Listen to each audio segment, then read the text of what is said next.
So the session that we're going to cover is trauma-related behaviors, recognizing that when children experience separation, loss, and trauma, their brains often develop differently from children who feel safe and consistently cared for and normally have their needs met.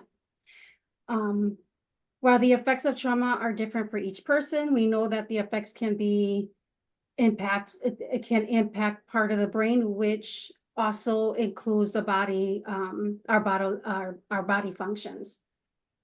It can also impact our physical health, as well as our brain functions, our ability to learn, and how we form relationships.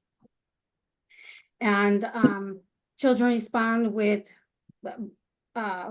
when fearful or anxious, and are often rooted in survival instincts, kind of like what we talked about before, where they experience a trauma and the way they react to the situation it could be questionable to us as to why they're reacting in such a way, but recognizing that their response to a situation it's almost automatically, it's out of their control. It's something that it is something that they also don't realize that they're reacting in a particular way.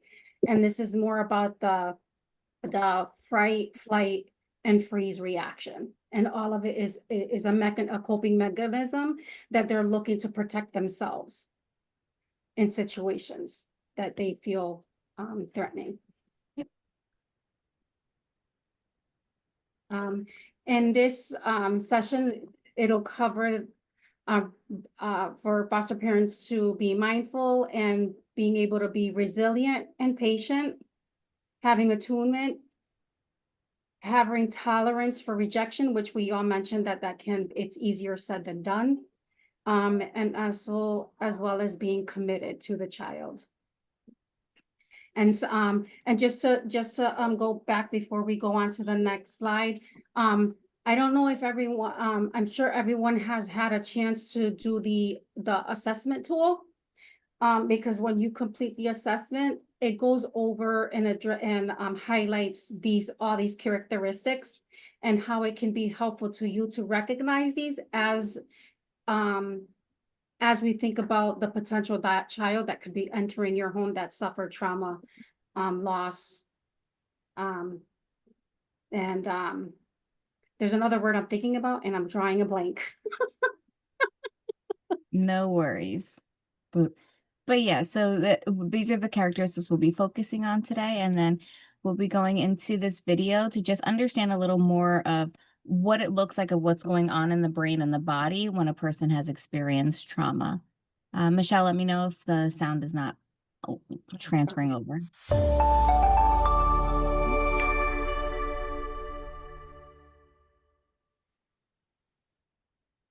You look at this simple model of the brain. Part of what we're trying to illustrate with this image is that the brain's organized in a hierarchical fashion, from the lowest and simplest parts all the way up to the highest and most complex parts of the brain. And this top part of the brain, everybody's probably heard of the term cortex. And that part of the brain is involved in planning and speech and language and knowing right from wrong. And then when you go way down to the bottom part of the brain, this is the part of the brain that's involved in regulating heart rate, blood pressure, respiration, very simple functions. And so as you go from the bottom to the top, the brain gets increasingly complex. And the interesting thing is, the ability to tell time is actually something that is mediated by the top part of the brain. So the lower part of your brain, very simple, very primitive, very regulatory.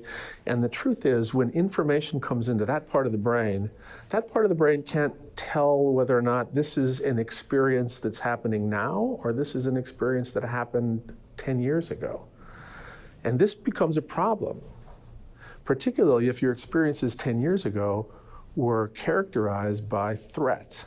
And your brain made connections between certain sights, sounds, and smells and threat. So almost all of the parents who have worked with children who've come out of adversity have seen behaviors that are confusing at times, and in large part, the confusion arises from the fact that the brain of the child is processing the present as if it was the past. And this is a really simple but important principle about how the brain processes information.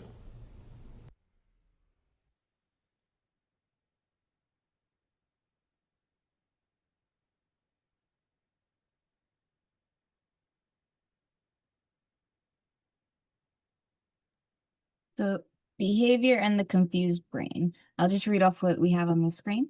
Behaviors of children who have experienced loss and trauma are often perplexing to adults.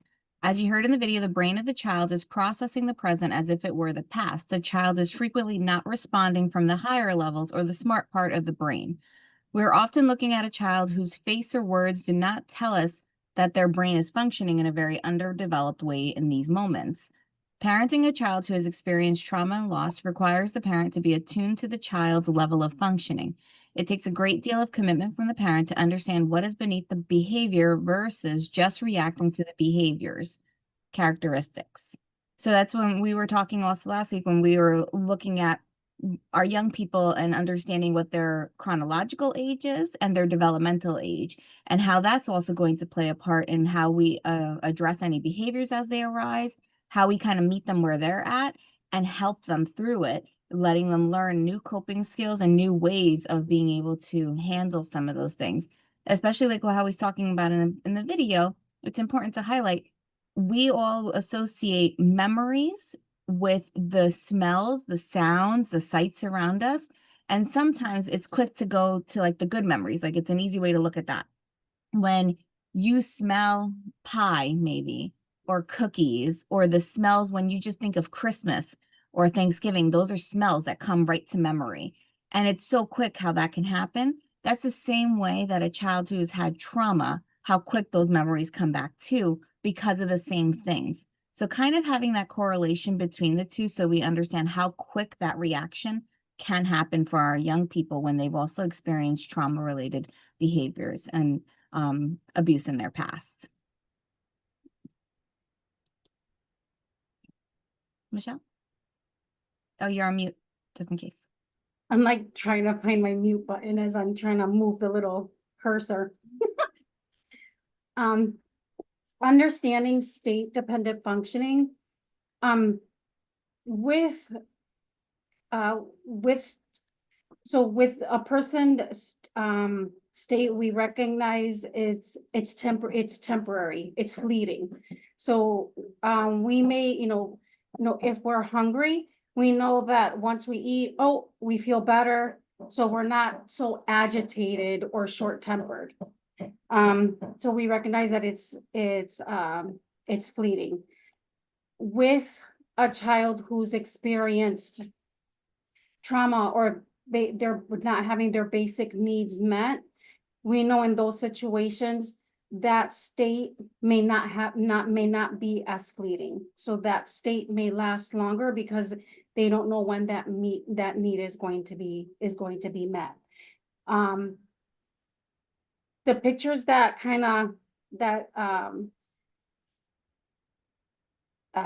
that it's pictured on the grid. Again, we're sometimes happy, we're frustrated, we get excited. And the one with the X, don't want to, I don't want to hug right now, I don't want to be touched.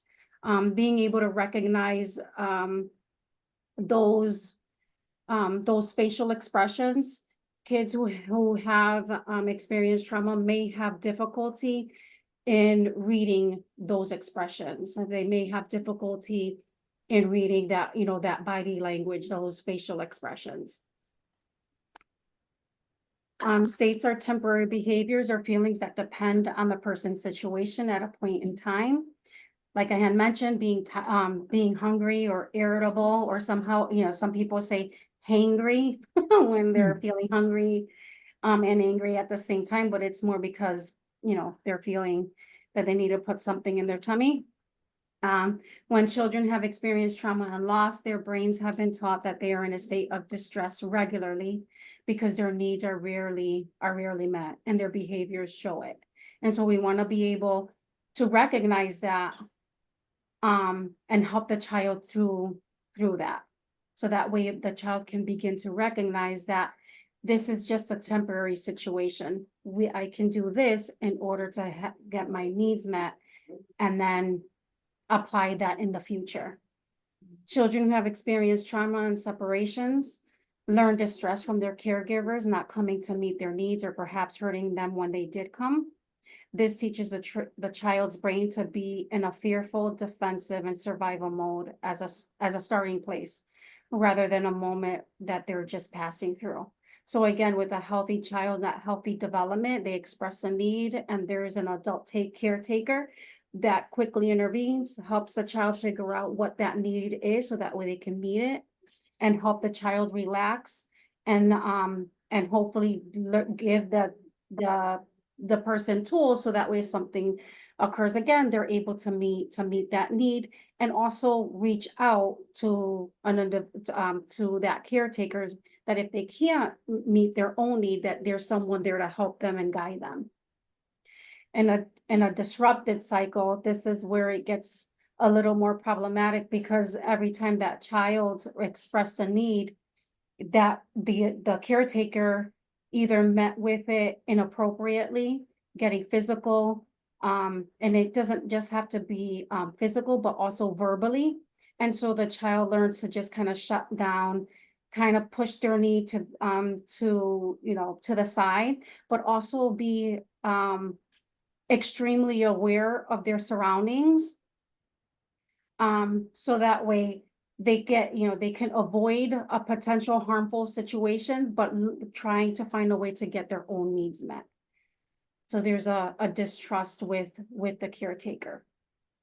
I don't know if you want to add anything to that, or if No, I can. that was perfect, because it's very similar to what we were doing last week when we were looking at the attachment cycles. And the same kind of thing is a repeat of it, where it's showing. But last week, when we were talking about the attachment cycles, how the child is feeling, whether they're developing that trust and that relationship of knowing that their caregiver is going to come to their aid and respond to their needs. And in this, it's very similar, but they're learning now, well, if they're not going to respond to my need, how is that going to now impact the brain and the development, so that they continue to cope in these unhealthy ways. So now we're going to move into state-dependent functioning and watch this video on showing us a little more about how the stress we experience, it makes it harder for us to stay in that smart part of our brain.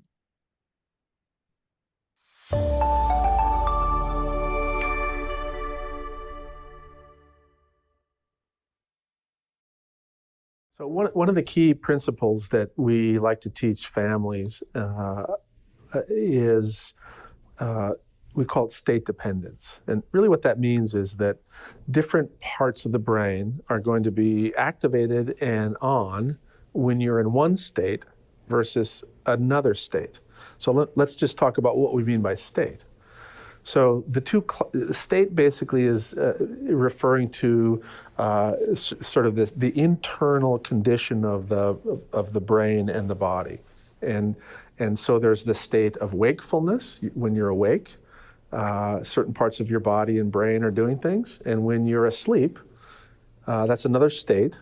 Different parts of your brain and body are doing things. And the point is that what parts of your brain are activated will change depending upon what your state is. And so when you're awake, there are different versions of state. So you have this, you can be calm and reflective, and we've talked about this a little bit, that you're able to use this top part of your brain, the most unique and powerful part of your brain, the cortex. When you're out in the world and you're in an active alert state, you kind of shut down the reflective part of your brain, and you activate sort of the process the moment part of your brain. When you get under threat, you sort of shut down parts of your cortex and activate parts of your middle brain.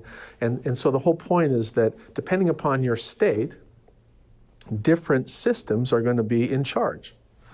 Now, one of the things that, again, in general, as you get increasingly threatened, you use increasingly lower parts of your brain to control your functioning. And as we said earlier, if you think about the hierarchical organization of the brain and you get lower and lower and lower in the brain, you get to simpler and simpler and simpler systems. And by the time you get down to the lowest part of your brain, it's a little bit like a lizard's brain. So lizards are not very future oriented. They don't think about the consequences of their behavior. They literally think about the moment. And so the more threatened you are, the more you're using these more primitive parts of your brain for problem solving and for behaving and so forth. And again, the key thing about this is that most of us are at baseline pretty well regulated. And when we have a moderate challenge, we have a moderate internal response. But the kids that we work with frequently have what we call a sensitized stress response. And what that means is they're overly reactive. So if they have a minor challenge, they'll have an overreaction. And so they can, in one moment, be able to use their cortex and think about the consequences of their behavior, and 2 minutes later, when they're walking down the hall and somebody bumps into them, that physical contact, which is processed by the lower part of the brain first, is reminiscent of physical contact when they were previously hurt. And their brain will act as if they're under threat and shut down their cortex, and they won't think about the consequences of their behavior. They'll just behave. And the behavior will be primitive and aggressive. And so they'll hit the kid who bumped into them in the hallway. And then the teacher will go, "What were you thinking?" And the reality is he wasn't thinking, he was reacting. And so one of the most important things about understanding state-dependent functioning and appreciating sequential processing of information is that if you put those two together, what you realize is that, gosh, a lot of these behaviors that these kids are doing are elicited. They're not planned. They don't come from the smart part of the brain, they come from the dumb part of the brain. And the smart part of the brain frequently hasn't even had a chance to process that moment because it's shut down because they're in the state of fear. And the combination that these kids have of an overly reactive stress response system and a whole set of, if you will, memories that are landmines that come from their previous abuse and neglect means that walking through the school day in a safe and predictable environment can still be filled with little incidents that will result in blowing up a landmine in this little boy's brain and having them act in a very inappropriate way and having them really not understand it. And certainly the adults around that child they don't understand why he behaves that way. And so over time, misunderstanding emerges, and then attempts to solve the problem with a misunderstanding about what's going on leads to further misunderstanding. And you get this cascade of problems that are related to not understanding the neurobiology of trauma and not understanding the individual trauma history of the child.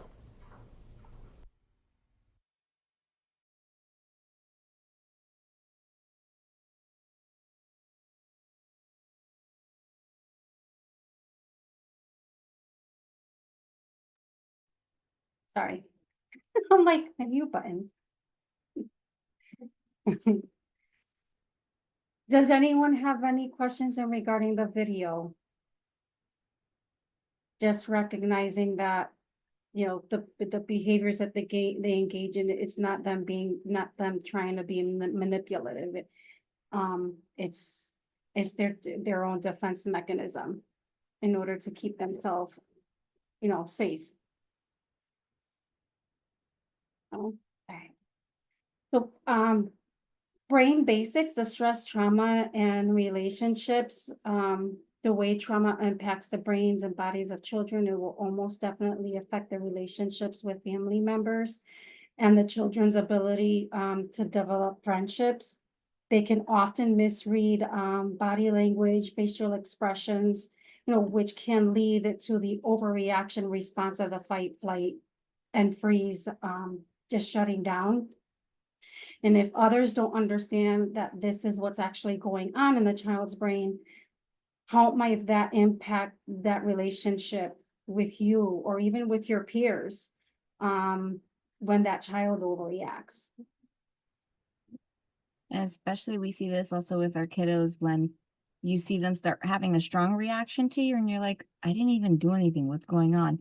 It's remembering also that they have those core memories, and maybe there's something about the way you're speaking, the way you look, maybe something that you cook something a certain way or did something a certain way that reminded them and triggered that memory. And now they're reacting towards that. So it's not you specifically, but it's that memory that's causing those reactions. And just to piggyback that, just Nelly, what you were saying reminds me of a child who would almost kind of like blink stare, but become fearful when she would hear glass clinking that was similar sounding to keys. And again, and for just to give some history to that is she was in an environment that there was physical abuse. And so when she heard the keys, it was dad coming home and he would become physically, verbally abusive and physically aggressive. And so when we would hear that jingle, she would immediately get scared. Again, just an automatic reaction. It didn't have anything to do with the foster parent. It was just, she was quickly back into that mindset. Doreen, I don't know if you wanted to say something. Yeah, I had a comment. It's very, very hard in some of these situations because the child doesn't know that that's what's triggering them, you know? And if the child doesn't know, no matter how much conversation you have with them, it won't, without therapy involved, or something like that, 'Cause Right. depending on the age of the child, of course, that 6, 7, 8 years old sometimes can't tell you, this is why I'm acting like this. Right. Or And young. Right, and sometimes it could be a conversation about, hey, when I notice that when I hear this noise, this is how you respond. Just describing to them what they're doing may help them to start reflecting back, like, oh, she's right. So it may be just a building block, right? To start off those conversations in order for help that youth identify some of that. Absolutely. And it's part of that process of gaining that insight for the young person. And part of it is going to be during these therapy sessions, if you have an observation, something you've noticed a pattern, it's being able to talk about that during the session so we can help them gain that insight. But it also takes our own insight into our own selves to be able to reflect back and see what's going on and step away from it. Because when you're in the mix and things are going down and you're seeing a behavior, it's very hard as an adult to separate sometimes because we do take it personal. We're only human, but a lot of this is reminding us to take that moment, to take a step back, to take a moment to be reflective and be patient, to say what else could be going on here that has nothing to do with me, so that I can try to help us get over this hurdle, right? Because it's really quick for us as adults to get caught up in it and then just get in a back and forth with a child, which we know, as we've said in earlier sessions, like once we're arguing with a child, we've messed up. But it's easier said than done. I'm guilty of it all the time because there's times when they just take you there, the child, and you lose your patience, but you got to work through it. And it's part of that process of being able to gain that insight into your own self and your own triggers and being able to help the young person along with it as well. Right, so you have to be really careful of things like you know, not jumping to the conclusion that it's a bad Mhm. behavior. It might be a reaction instead of a behavior. You know what I mean? Mhm. Mhm. Absolutely. A lot. Right, and especially when the child is just looking to protect themselves. You know, Right. they're gonna try to find that, you know, that way in order to do it. Right. Even though we're there to try to help, but with, again, you know, and just talking about building trust, we recognize that in order to build trust, it's going to take time. It's gonna Mhm. Yeah. take time. Absolutely. We got to put in the work into it to build that trust in that relationship. Ah, let it click. Sorry. Oh. The science of trauma, the two questions, true or false? Fear and threat change the way we think, feel, and behave. True. Anyone else? True. I said true. I was on mute. It does, it does. Mhm. Especially with a child who's experienced so much in their young lives, right? But it changes the way that they think, they feel, and the way they behave. A child who has experienced trauma and loss will need understanding and support to learn how not to react as if the past is present. True. True. And again, that's gonna take time. It's gonna take time and it's going to be, you know, the foster parents to be, you know, just kind of to be aware of that, self-reflect on that, and, what can we do in order to help that child? And I know this has we mentioned before, like having positive interactions and meeting that youth's need, will help build that trust between that youth and with you. Absolutely. With the repetition, Mhm. they'll start to realize and see, like when we talked about the attachment cycle, they'll start to see, okay, when this happens, my needs are getting met and this is what's going on. And with that consistency and that approach, it'll build that relationship and trust and undo some of these behaviors. So now we're going to go into adaptive responses, hyperarousal and disassociation. Hyperarousal is more extreme alertness and easily trigger the fight or flight reaction, possibly when there is no actual danger. So those are the kids that you will see just like anything happens, they're just on edge all the time. They're just very like wound tight because they're just waiting for the other shoe to drop. And that's because of the trauma and the abuse they may have experienced. So like Michelle was talking about with that example, the young person with the clinging of the keys, or she heard the glass, if she knew that around a certain time, that's when the parent would get home and when the abuse would happen, or they knew that once they heard that noise, something was going to happen, you can see with the kid, their body language will speak and show like they're just tightened and they're just waiting for the other shoe to drop. Disassociation is more when we have our young people who are disconnecting from the here and now. They are just not here because they're like, if I go somewhere else in my mind, it's a safer place than being fully present here. So really retreating to an inner world that feels safe because everything that's going on around them is not feeling safe. That in particular, you have it for young people that have endured really bad physical abuse, but in particular sexual abuse.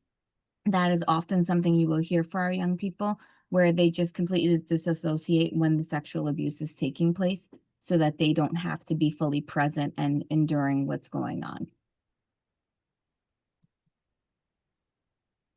So more true or false questions. Challenging behaviors from a child who has experienced trauma and loss were likely learned as adaptive strategies to cope or survive. True or false? True. Anyone else? True. Yep.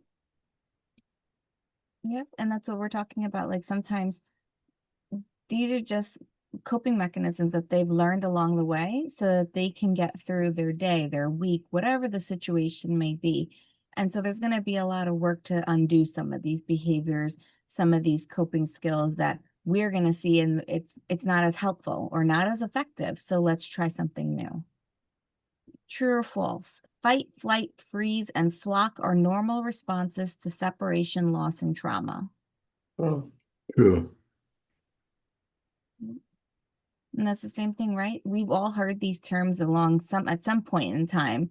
And they are normal responses. These are things that we've learned along the way. Like, how do I keep myself safe? How do I manage my stuff so that I can get through this when something bad is happening?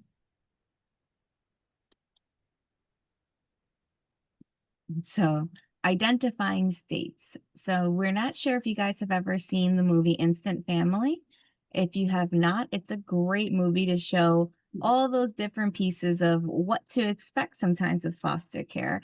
So we're going to look at the scene around Christmas dinner. In the scene, we're going to see there are 5 characters: mom, dad, the mom, like foster mom, foster dad, Lizzie, the oldest, Juan, the middle child, and Lita, who's the youngest. As you watch, please think about what state best represents the character, what the character is experiencing for most of the scene. So we're going to look at the states like high arousal, moderate on the way to arousal, active, alert, and engaged, disengaged and pulling away, or shutting down.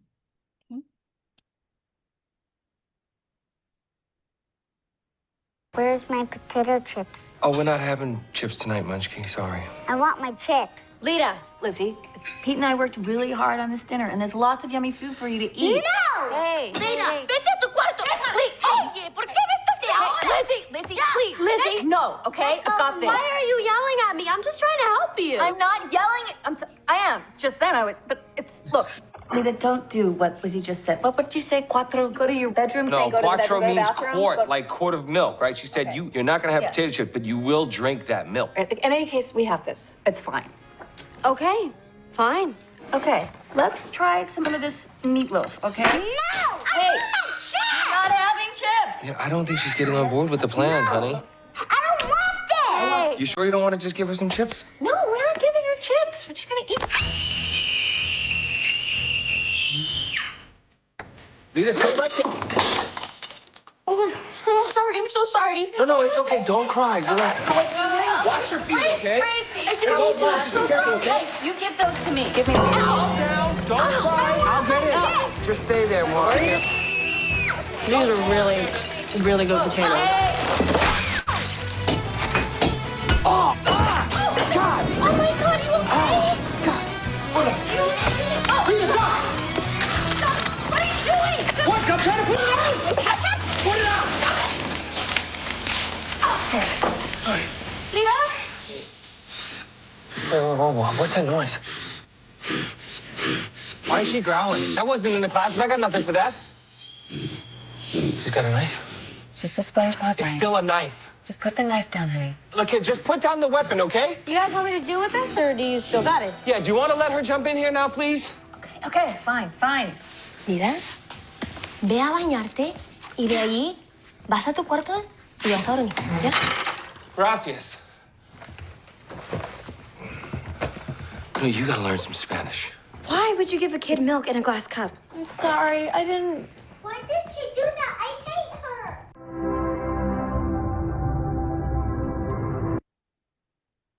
Wow.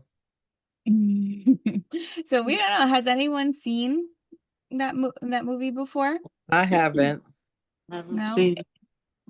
It's great to watch. I enjoy that movie. Okay. What's the name of it again? Instant Family. Family, okay. And so when we were looking at that, right, we saw different states. Mom was kind of high arousal, moderate on the way there. She was trying to take care of it. Dad was already there too, and but he was still engaged and trying to figure things out.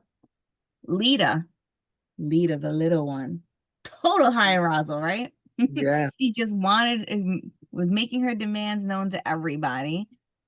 And then Lizzie, Lizzie is such a great character because she's a very much a parentified child and she's trying to take care of her siblings and be engaged and be the mommy, but they didn't want anything to do with it. And so we saw the different parts of that with her, where she had the moderate on the way there, she was engaged, and then she was like, "Pfft, all right, fine, you all want to take care of this, right?" Even to the point where she's just commenting, "It's a good About potato." the potatoes, yeah. Mm-hmm. And then poor Juan. What did we see with Juan? He was He just, Yeah, yeah. He was- Mhm. he was basically watching everything. And he started to freak out a little bit, right? Yeah, When we yeah. saw like the glass broke, it was an automatic reaction. Then when the fire happened, automatic reaction. It was just like, and you saw it, they each had different physical stuff that was going on for them too. The heavy breathing, the panic in the eyes, all these different things. But like Michelle was saying earlier, these states are all fleeting. This is not who they are all the time. This is not traits or part of their personality. These are just what they're reacting to in these fleeting moments. All right. Any other comments about the scene that we watched? Well, the mom wasn't really listening, I don't think, to the sister daughter, to Lizzie. Mm-hmm. You know, she just wanted to do things the way she felt she wanted to do it, handle it. Yep. I remember it was a Christmas scene, right? And sometimes I know I'm guilty of this too. We can all be guilty of this. We want that picture perfect scene, right? We want things in our head, especially around the holidays, to go a certain way, to be a certain way. We want our food to be cooked nicely, put out the stuff on the table. And kids just, they have their own thing going on. Things are going to be different. You got to go with the flow because it's not always going to be picture perfect. But the memories will still be there and the joy will still be there, but it might not be picture perfect of the way you wanted it to be. Sam, were you going to say something? have a quick comment. As a responsible adult, you want the child to have a proper dinner. I mean, sometimes we break them into the habit of eating junk when they should be eating a balanced meal. But I realize that in this situation, nobody knew why she was reacting like that, except her sister. Sister knew. Yep. So it was helpful to have her there. Absolutely. And the food thing, that's such a big thing, right, Michelle? We see that all the time with our kids. Like there could be a kid, who is it recently, Michelle? There was one of our young people that was just obsessed with ramen. All he wanted to eat was ramen. And the foster parent was like, we gotta try other foods. But what she did was she started to integrate other foods with the ramen. So it was like, okay, you want the ramen, but we're gonna add some other things here too. And started to take him food shopping so that he could show what are other foods that he was interested in or liked, while still introducing him to new things as well. Because a lot of our kids are going to come into our home and there may be some foods or some vegetables or some fruits even that they've never been exposed to. Because even when you take in cultural parts of this too, there's some foods that I may eat that another person would be like, what is that? I don't even know what that is, because they haven't been introduced to it. And it's no right or wrong. It's just differences that we can share with our kids. Right? Michelle, Sam, anything else? If you guys have Netflix, Instant Family is actually on there. See, I That's didn't know that, Sam. They just put it on there. Oh, Oh, did it's they? just added. That's awesome. It's a fun movie to watch. I liked it. It's been a while since I've seen it, but it's quite the movie. It's, yeah. It's not a Christmas movie, is it? Mm-mm. Oh, okay. No, that was just one scene, and we'll see other videos from that movie as well as we go through. But we might not need to watch the movie. No, you'll still want to watch the movie because beginning to end, it's a good depiction on how things are when you're entering the world of foster care and child welfare. And they do a good job of showing like the good, the bad, the good, all the little bits and pieces. Right, and I want to say there is a piece in the movie that speaks to visits with biofamily, Mm-hmm. you know, and the disappointments that go along with it. I mean, it's a really good movie to view. So now we're going to go into healing power of relationships. Michelle? In regard, you know, in healing relationships, you know, with children's and part of it is parents being in tune to their child's needs and what, at the same time, putting our own needs to the side in order to meet the need of the child. One important way to help a child to focus one important way to help a child is to focus on your relationship, you know, with that child. Again, meeting their needs, building that trust. And also, oh, what did I just do? Everybody just disappeared from my screen. Oh no. Okay, I thought I clicked out of it. Okay. Something on this end, you could see something flash over you, and then you were like, uh-oh. So don't worry. Okay. All right, I'm glad I didn't click out of the meeting. But again, building that trust, meeting the child's needs, and recognizing that how we respond to a situation could potentially escalate the child or help regulate the child. Yep. And Right. so when we're looking at co-regulation, that's really co-regulation occurs when a person's able to calm because someone else is soothing them. And so that's really those moments when you think of like really little kids when they're having a tantrum, they're throwing themselves on the floor. What do adults do? You try to jump in and teach them ways like whether it's deep breathing, or you try to help them figure out how to get back into that calm center state. It gets more difficult when you start working with older kids, but it's the same theory and practice, and really trying to figure out what's going to help them in that moment. Is it deep breathing? Some kids really do well with deep breathing. Some kids are like, please don't tell me to breathe because that's going to make me pissed off even more, right? And how many people here, if someone tells you to calm down when you're angry, that might just make you go even hotter, right? Because you're just like, oh, don't tell me to calm down. And so you have to, while you're working with your kids and learning them and getting to know them and building that relationship, figuring out what works for them and what doesn't work for them.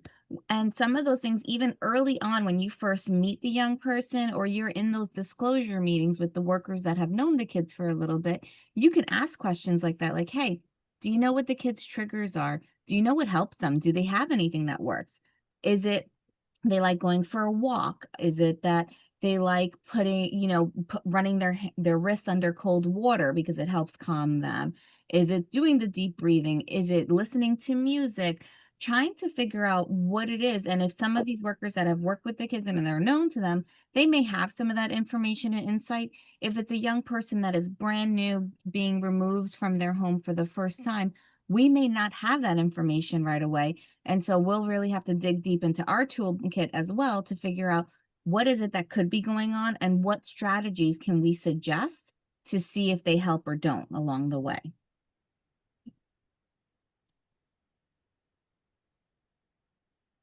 So predictable behaviors. So de-escalating. That's where, you and the child are both being calm, predictable, clear. You're listening, you're empathetic and reassuring and reflective. Like everyone is engaged and hands-on, and everyone is responding in the same tone of voice or being able to have that engaging. When you're escalating, everyone's loud and frustrated. And that's what we were talking about. Like if you find yourself in a situation where that child is yelling and screaming and getting louder and you start getting louder, it's a done deal. It's a wrap for the night because everyone's going to be escalating. And that's where you have to really dig deep to try to figure out, how do I keep myself calm too? And knowing your own triggers and coping skills that work for you and what doesn't. Michelle and I always joke about it where like sometimes if our kids are getting us really upset, like how do we remove ourselves from that situation when it's safe to be able to be like, I gotta go take a breath. And I'll be the first one to say, go hide in the bathroom and go, I gotta go. Mommy's gotta pee. Because then I get a second to go pee and calm down. So I'm not reacting. But you have to figure out these different ways so that we can find our way to be calm and role model what works for us so the child also learns it as well. Michelle, anything else you want to Yeah. add? No, it's just an important point to recognize how our reaction could potentially escalate the situation for, you know, for that child. So taking that moment to just kind of like, all right, this situation is happening, and just take that deep breathing moment for yourself.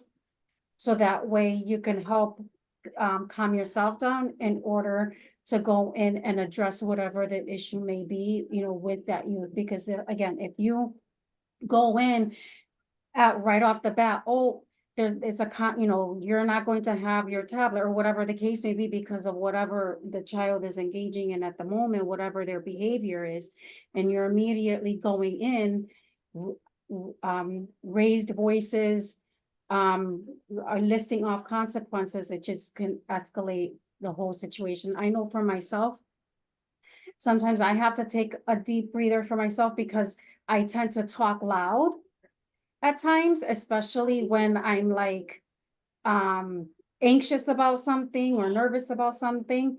And so I have to kind of like self-reflect. I'm like, oh, all right, hold on. I need to remember to like gauge my volume because I know if I go in, you know, the way I am right now is gonna trigger that youth. And this situation is my daughter.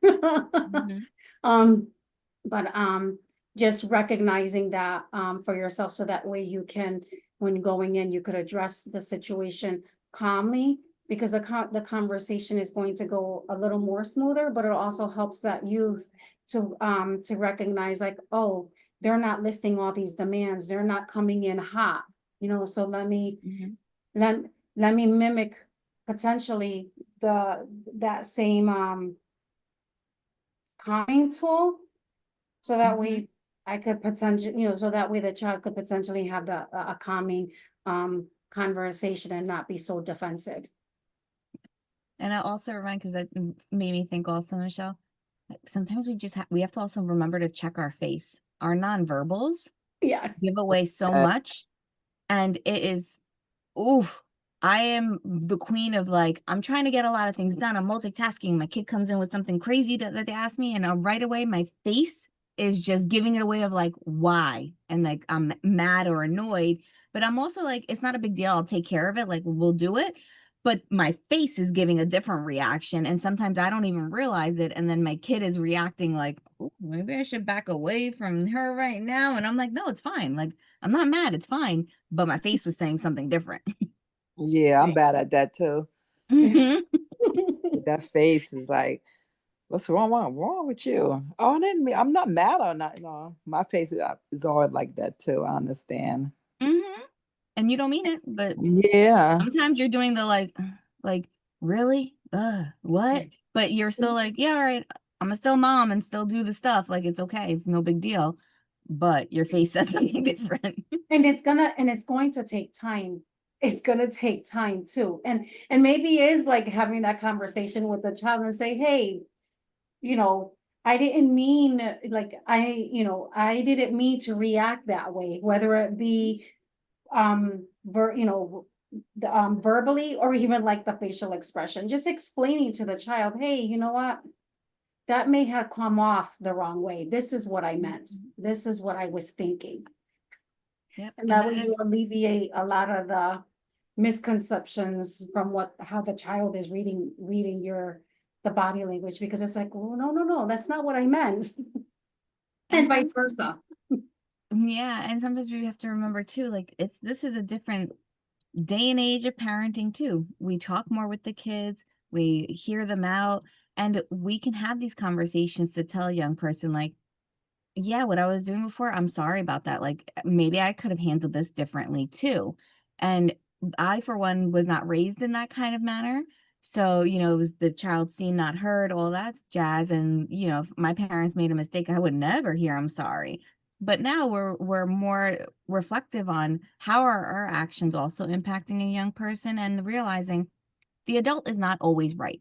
The adult is not always doing things 100%. And sometimes we are human, we're going to make mistakes, and that's okay. But it's also learning and role modeling. How do we own our stuff and apologize and center ourselves and correct? Because that's another tool that we're trying to teach our young people. How do they learn to also apologize and make amends and do better the next time with their peers or in a classroom setting or anything like that, if we can't do that as well at home? So that's what we've been talking about, the power of the parents' reaction and how that affects the young person in the home.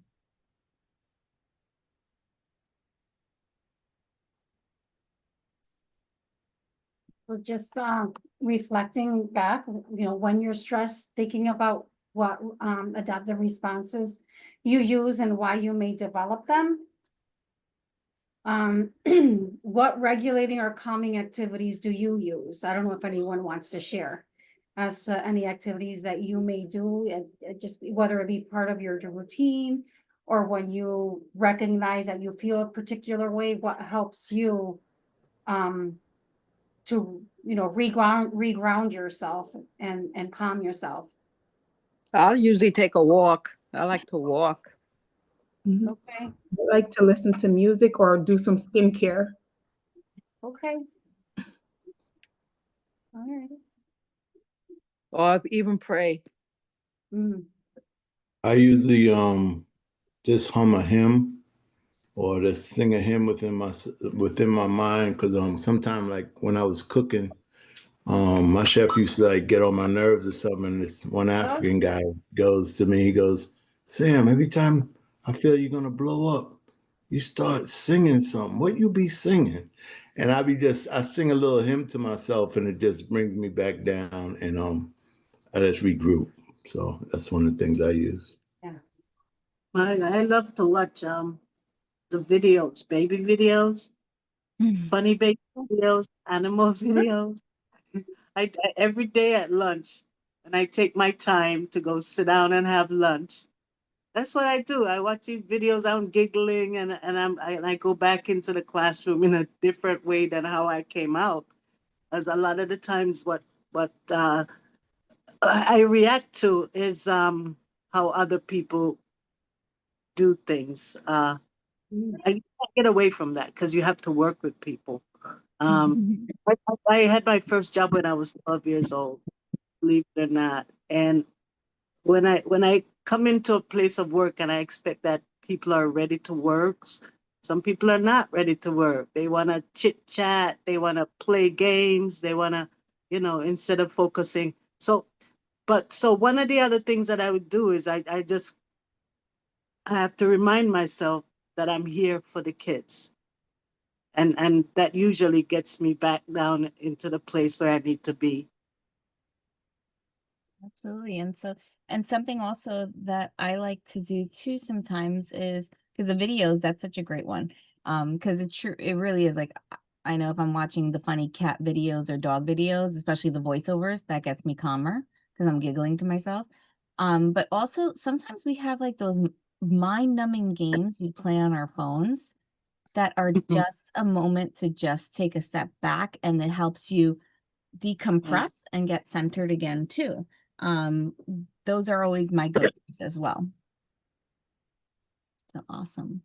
I like to usually write down my feelings and get them out of my head. Thanks, Sam.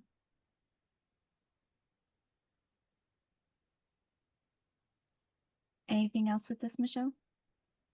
No, just thinking of how might some of our responses play out when interacting with a child who's dysregulated.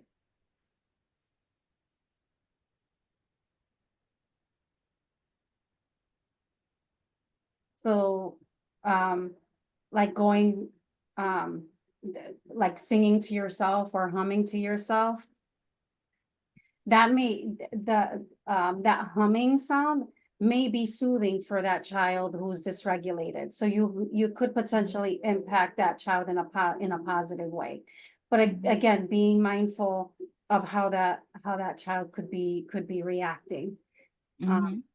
Taking a walk gets the child moving, which could help potentially re-engage the front part of the brain, so that way the child is able to calm down and start having conversations. But again, being mindful as to how dysregulated that youth is, because it could easily work against you. Mhm. Absolutely, especially like music. Music's always such a good one that helps sometimes because it causes that distraction. So your brain now is not thinking anymore about all the stuff that you are feeling. It kind of distracts you, especially if it's a song that they really like or a type of music that they like. Definitely helps as well.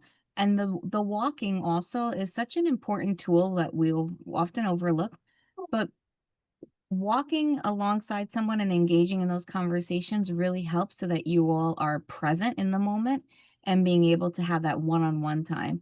Especially if you make it like a rule, like, hey, we're going to go for a walk, but we're leaving electronics behind. So no one's being distracted by the phone as well. And it may not be something that you do during an escalating event because you have to get them calm to be safe first, but maybe it's something you teach afterwards, like, hey, when you start to feel the feelings starting to come up, maybe we do this instead next time.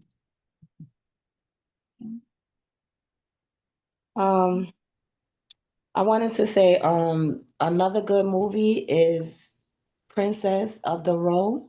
That's a really good movie. Yeah, I might want to watch that too. Princess of the what?